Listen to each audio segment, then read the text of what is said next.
자, 어제 몇 가지 중요한 일이 좀 있었습니다. 윤통 헌재 탄핵 신문과 관련해서요. 윤통이 헌재까지 왔다가 왕복 50km 길을 그냥 도착 즉시 재판정에 들어가지 않고 되돌아갔습니다. 자, 50km 길을 왕복하는 그런 수고를 갖다가 다 돌려버리고 왜 헌재 심판정에 불참을 했을까요? 그래서 이런 부분들이 여러 가지 왈가왈부 설왕설래를 낳고 있습니다. 그래서 일각에서는 윤통의 지금 변호인이 어제 굉장히 싸웠어요. 그래서 그게 뭔가 하면 20일로 예정된 10차 변론기일 날 윤통의 형사재판 또 변론기일이 있고, 더 나아가서 윤통의 구속 취소 관련 신문이 있고, 또 그날 헌재 신문까지 있어요. 그래서 세 가지를 도저히 할 수 없으니까 윤 대통령 측이 헌재에다가 20일 날은 못하겠다라고 연기해달라 했는데, 헌재가 이렇게 거부하면서 밀어붙이니까 윤통이 아마 이런 결단을 한 것 아닌가 이런 생각이 들고 있어요. 자, 그리고 어제 헌재가요, 국회 측에서 윤통이 국회의원들을 체포하라고 지시를 했다라는 조지호 전 경찰청장의 검찰 신문 조서를 증거로 채택하겠다고 그랬습니다. 그래서 그 내용에 보면 윤통이 조청장 국회에 들어가는 국회의원들 다 잡아 체포해 불법이야 라고 했다고 조청장이 이야기하고 있어요. 그러면서 이후 5차례 통화에서도 같은 내용을 대통령이 지시했다, 이렇게 말하면서 대통령이 굉장히 다급하게 느껴졌던 것이, 저 같으면 몇 명 잡았냐, 왜 안 잡았냐 물어볼 건데 여러 번 전화해서 똑같은 내용과 톤으로만 말했다고 이렇게 이야기를 했어요. 자, 그래서 지금 다 알다시피 조지호 경찰청장은 혈액암을 핑계대면서 헌재 신문에 불응하고 있고, 그래서 윤통 측이 조지호를 증인으로 채택해서 데리고 나와야 된다, 그렇게 말을 하고 있는 입장입니다. 그런데도 불구하고 지금 민주당 이재명 측에 결정적으로 유리한 조지호의 검찰 신문 내용을 갖다가 증거로 삼겠다. 이것은 누가 공개했는가 하면 국회 측, 즉 민주당 측이 이걸 공개한 겁니다. 그래서 지금 이 윤통의 계엄이 위법이라는 부분의 핵심적인 요인 중 하나인 체포와 관련한 진술을 지금 조지호가 했고, 그래서 조지호는 곽종건, 홍장원에 이어 세 번째 윤통 측에 치명타를 입힌 증인이에요. 그러면 조지호가 검찰에서 한 진술이 신빙성이 있는지 헌재 신문에 불러서 따져보겠다는 윤통 측의 주장은 지극히 당연한 겁니다.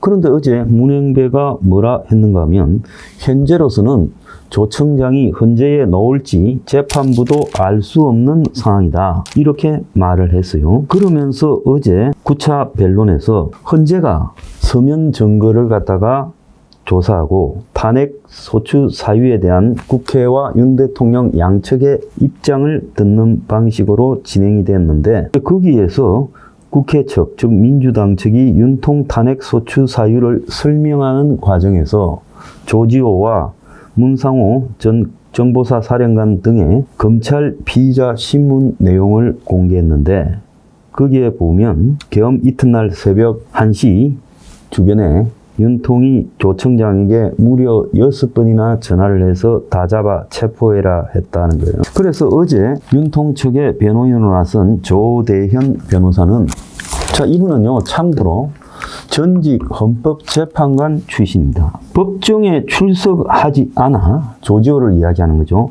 반대 신문으로 신빙성을 갖다가 검증할 수 없는 진술 조서를 증거로 지금 그걸 갖다 헌재의 조사 내용으로 만드는 것은 형사소송법에 위반이 된다. 그래서 증거조사 대상에서 조지호의 검찰 조서 내용을 빼달라고 요구했어요. 그리고 문상호 전 정보사 사령관의 경우 헌재의 신문에 증인으로 나온 적이 없어서 조서 내용에 대해 윤 대통령 측이 반대 신문을 할 기회조차도 없었는데, 이를 증거 조사에 포함시킨다는 것은 부당하다고 했어요. 그런데 문형배는 재판 증거 채택에 대해서는 지난 4차 기일에 검찰 공수처 등에서 조사한 신문 내용을 증거로 채택하겠다고 이미 말해줘서 지금 이 신청을 하는 것은 기간을 놓친 거다. 이렇게 말했어요. 그러니까 조대현 변호사가 가방을 싸들고 나가버렸습니다. 그래서 윤통 측이나 윤통 측 변호인은 조지호 전 경찰청장의 검찰 조서 내용이 윤통 측에 끌어내라, 체포하라라는 부분과 관련해서 결정타를 입힐 수 있기 때문에 이 부분을 조지호에게 헌재에서 직접 물어보겠다고 했는데 검찰은 이런 내용이 한 번이 아니라 여러 번이라고 하고 윤통과의 대화 내용이라면서 조지호가 말을 했다는 거예요. 그러니까 어제 윤통이 그 자리에 앉아 있었다 하더라도 자신을 방어할 부분이 사실상 헌재에 의해서 막혀버렸고, 그래서 20일 날 앞서 말했듯이 세 가지 변론이 함께 있는데 이걸 변론 연기 기일을 25일로 요청했는데 이걸 헌재가 기각하고 20일 날 다시 하겠다. 그래서 내일 목요일 날 한덕수 총리, 홍장원 1차장이 다시 재등장하는 그런 신문이 될 거라고 보입니다. 그래서 이런 대로라면 헌재에서 신문을 해봤자 무슨 소용이 있겠느냐. 윤통이 도착하자마자 나가버리고 윤통 측 변호사 조대현 변호사가 그렇게 결정한 것도 그런 이유에서라고 보고 있습니다. 헌재는 이미 4차 기일에서 검찰 진술 내용을 증거 채택으로 하겠다고 말을 했다. 이것만 밀어붙이고 있어요. 그러면 윤통 측에서는 법정에 증인으로도 나오지 않은 피청구인 조지호가 지 마음대로 검찰에서 이야기한 내용에 대해서 반대 신문을 해가지고 그 조지호의 진술을 갖다가 아니라고 입증을 해야 되는데, 근데 형사소송법이 바뀌어가지고 그래서 윤통 측이 이 증거 채택을 거부하게 되면 그걸 넣을 수 없다라는 이런 주장을 하는 거예요.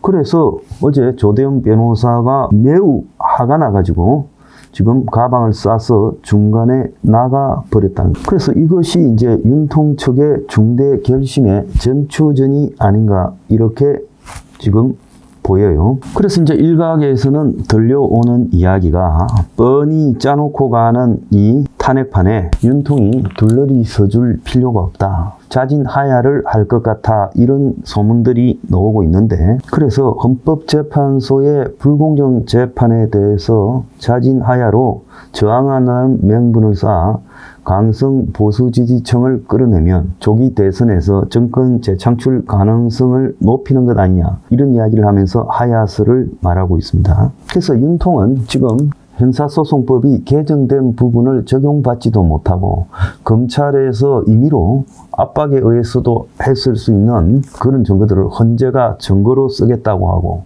재판 기일 20일 날 이 세 가지에 지금 법정 출두가 있어서 25일로 연기해 달라는 것도 무시하고 지금 그런 상황입니다. 그런데 일각에서는 탄핵 심판 중에는 하야할 권한도 없다, 이렇게 말을 하고 있는데요. 그런데 윤통이 지금 하야를 하려 해도 지금 안 된다라는 해석을 하고 있고, 김민석이는 절대 안 된다고 그러지 않았습니까?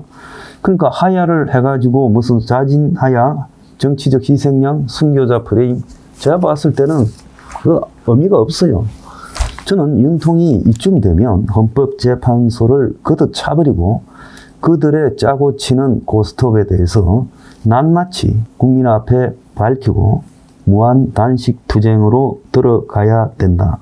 그래서 일단은 윤통 측이 지금 헌재를 어제 거듭 찬격이 됐어요. 그래서 이게 그 다음 행보가 매우 중요한데, 정치적 하야를 퍼뜨리는 것은 매우 비겁한 일이다. 저는 정면으로 저항해야 된다. 저는 그렇게 생각합니다. 그래서 윤통의 중대 결심은 그야말로 헌법재판소에 대한 비토를 놓고 국민에게 자기 탄핵 재판을 폭로하고, 그리고 본인은 죽기를 각오하고 무한단식으로 돌입해서 판을 흔들어야 된다, 그렇게 생각합니다.